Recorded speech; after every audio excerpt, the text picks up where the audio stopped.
Hey VC, I'm Brian, Shamrock'n Records, and I finally found some records to show. It's been a couple weeks, and I thought it was going to be even longer because I have not been finding anything whenever I go out, and I also just don't have a ton of money right now. I just had to fix my water heater. I got to get my 2 cars registered, and it's really expensive to register a car in Maine, hundreds of dollars a piece. So just a lot of bills that kind of came up this month, so I haven't really had the funds to buy records, and you know, I don't know, I've been picking up things here and there. People gave me a couple records, which I was pumped about.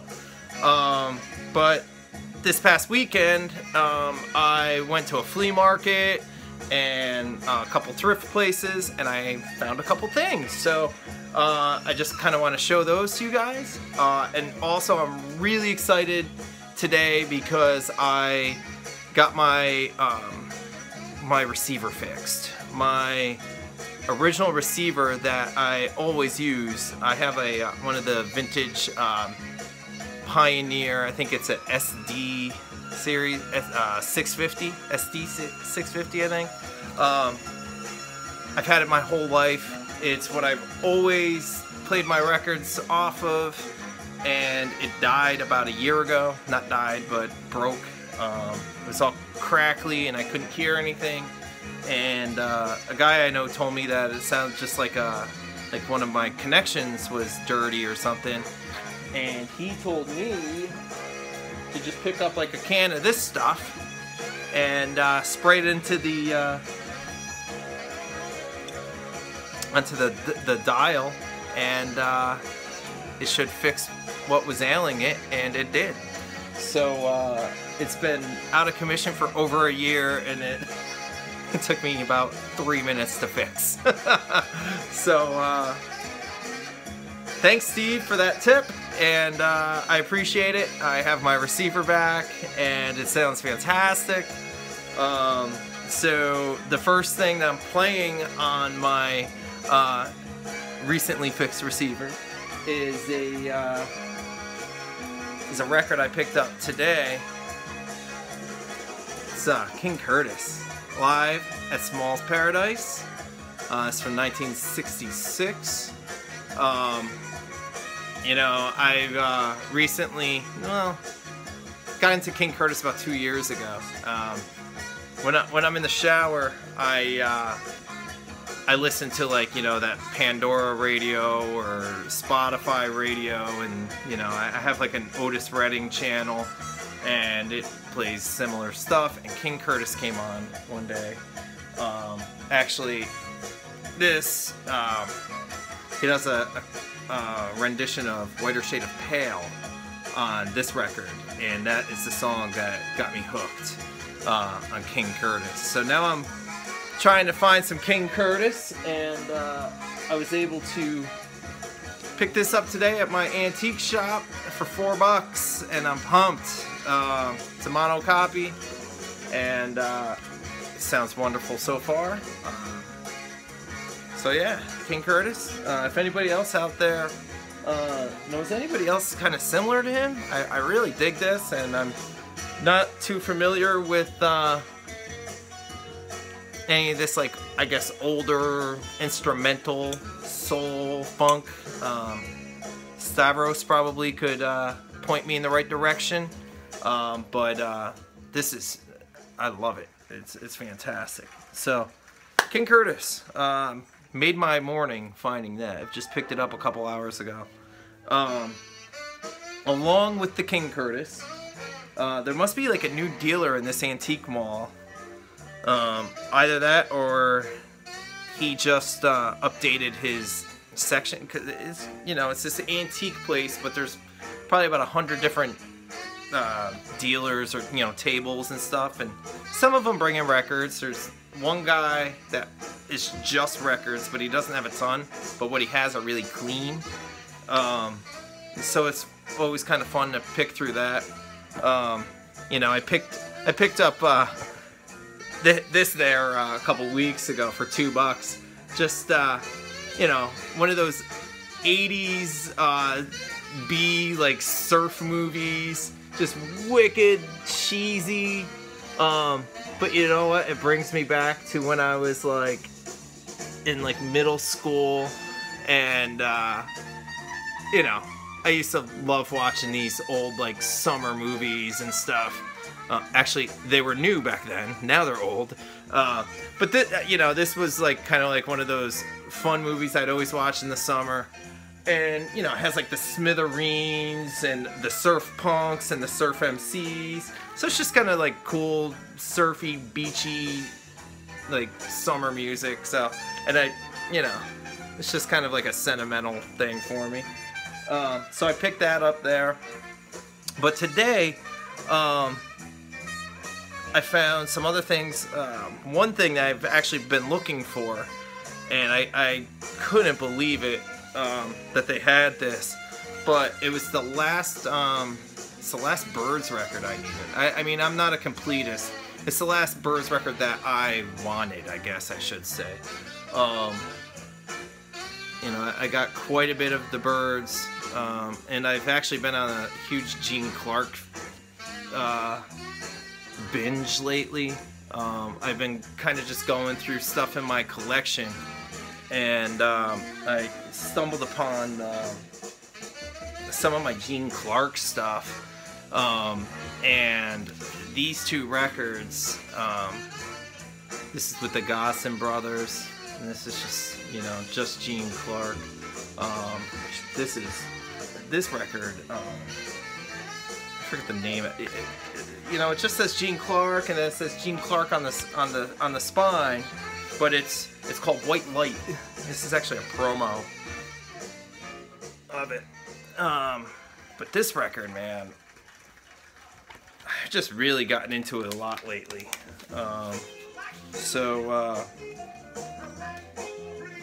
I've always liked the Birds. Since I was in high school, I've been listening to that, you know, that jangly stuff. I love that sound, that guitar sound. So, the Birds. A couple more things I picked up today at the antique place. Stuff I wasn't planning on finding, and I was really excited. I got a copy of Having a Rave Up by the Yardbirds. You know, if I ever find the Yardbirds, man, I'm not going to pass them up. I only have like one other Yardbirds record, and then I have like a Jeff Beck kind of like compilation thing that has Yardbirds stuff on it. But if I can find some Yardbirds, and then this was only $4, pumped. I mean, it's got this guy's name written on it, and I guess he didn't think that was good enough, so he made a label for it also. But no, it's an original mono press, so I was pretty pumped to get that. And then I found this other Yardbirds Greatest Hits. So I'm pretty excited to get a little, you know, it's got some schmutz on it. I still gotta clean it, but $4 a piece. I'm not gonna let those sit there for $4. So, because I never find Yardbirds around here, at least not for $4. Another thing I found there today, brings me, you know, back to like my elementary school years. Copy of Rat. What's this? Invasion of Your Privacy. It's actually my favorite Rat record.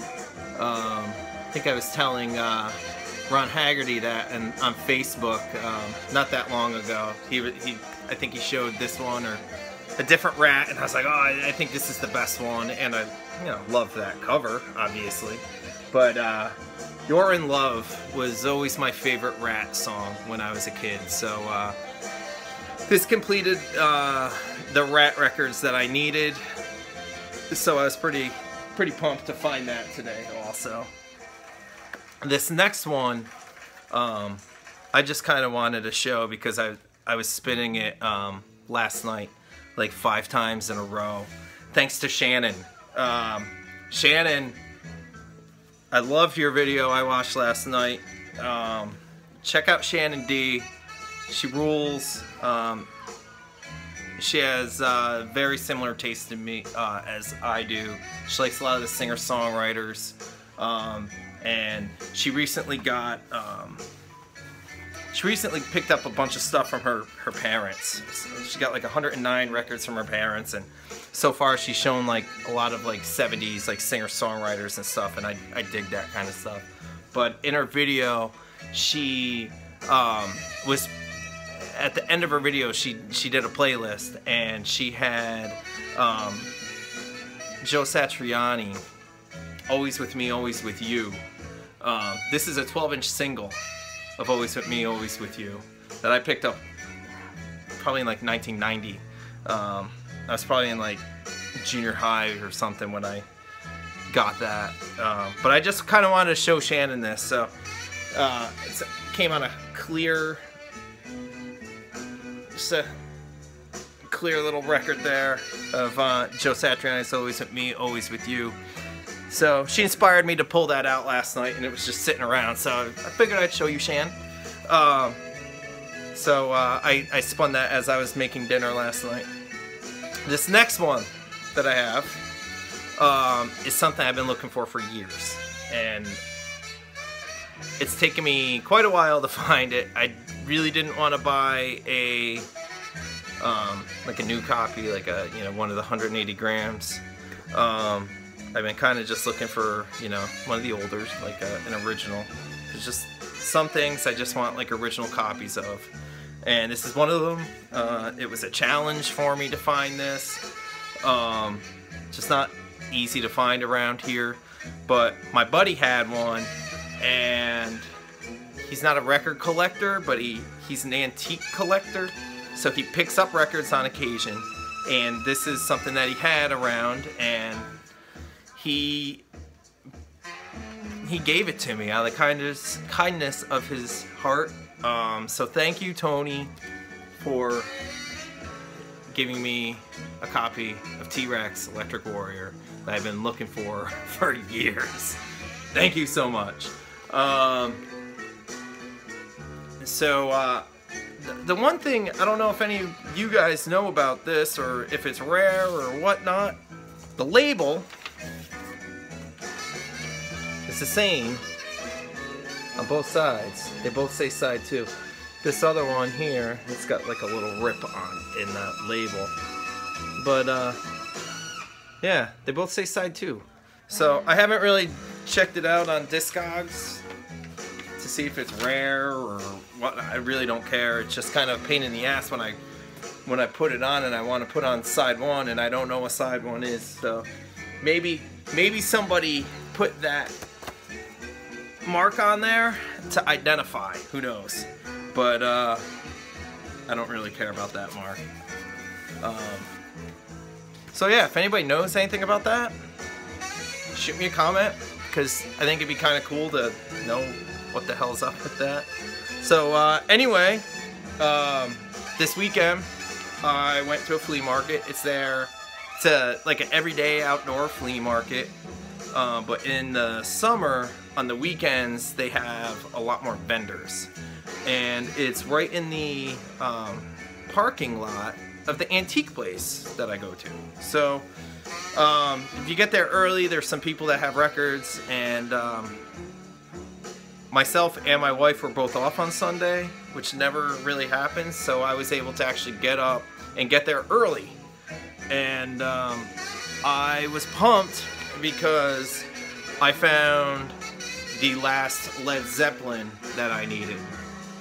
I don't own them all, it's just the last one that I wanted.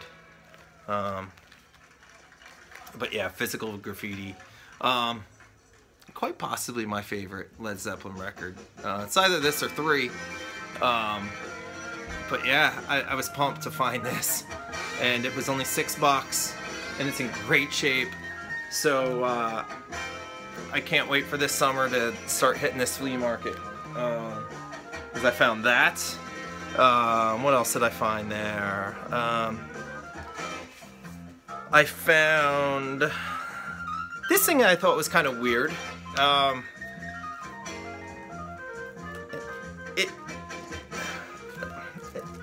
here, it's the Blue Oyster Cult. And you can see it's paper. It's a bootleg. It's from Taiwan. So I just thought, let's see here. Got a really cool label. When I saw it, it was only $3. And I saw it and I was like, what the hell is that? I've never seen anything like it. So, like I said, it's just on this flimsy paper sleeve, you know, the bootleg. But it's from Taiwan. I just thought it was interesting, and I didn't own this on vinyl. And for $3, yeah. And the cool thing about Blue Oyster Cult, I also got this Blue Oyster Cult this past week. Different day, somebody, a friend of mine actually just gave it to me. Another person that buys like antiques and stuff, but as she's out buying antiques and stuff, if she sees cheap records, she'll pick them up, and every so often she'll throw them my way, and she shot that one my way, so I was pretty pumped. But the cool thing, Blue Oyster Cult, when I lived in Albany, I used to be really good friends with Eric Bloom's son, Ben.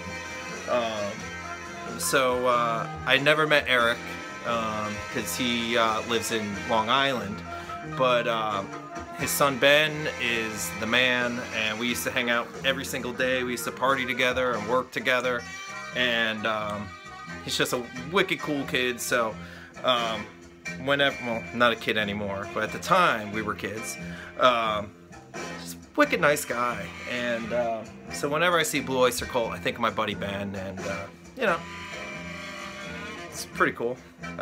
Anyway, next one I got at the flea market, something that everybody has, but I didn't have it. And again, it kind of completes my collection for this particular band. And you guys are gonna be like, what, you didn't have that? Like, even my wife, I came home with it and she's like, you didn't have that? But I picked up a copy of Synchronicity by the Police. And I don't know, I just never picked it up because I wanted like one of the, you know, the colored vinyl ones. So like, this is one of the ones, you're not gonna be able to see it in here, but if you hold it up to the light, you can see that it's like that purplish blue color. So anybody that is in the VC that doesn't know that little thing, yeah, a bunch of the like early presses of the Police Synchronicity are a different color. They look black, like black vinyl, but if you hold it to the light, it'll be a different color. I think there's what, brown, right? Is there a red? I don't know. You guys know better than me. But this is like a purplish blue vinyl once you hold it to the light. I think the brown one is like the rarest color. I don't know. Another thing I got at the flea market was a copy of Crowded House that I've been looking for a little bit now. And I found a copy there for $3, so I was pretty pumped. It's in good shape. Has this little sticker on the cover, but that doesn't bother me. The record is beautiful. So I've been looking for this for a little bit now and finally found a copy. So I was pretty pumped to get that one.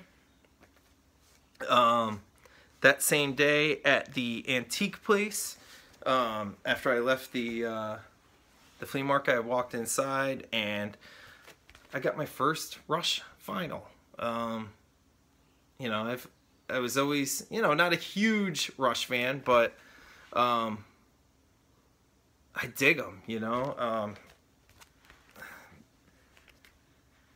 I mean, Jesus, pound for pound, these guys are one of the most talented bands, I think, musicianship-wise.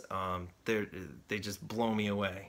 I saw them once on the Roll Your Bones tour? Roll the Bones tour.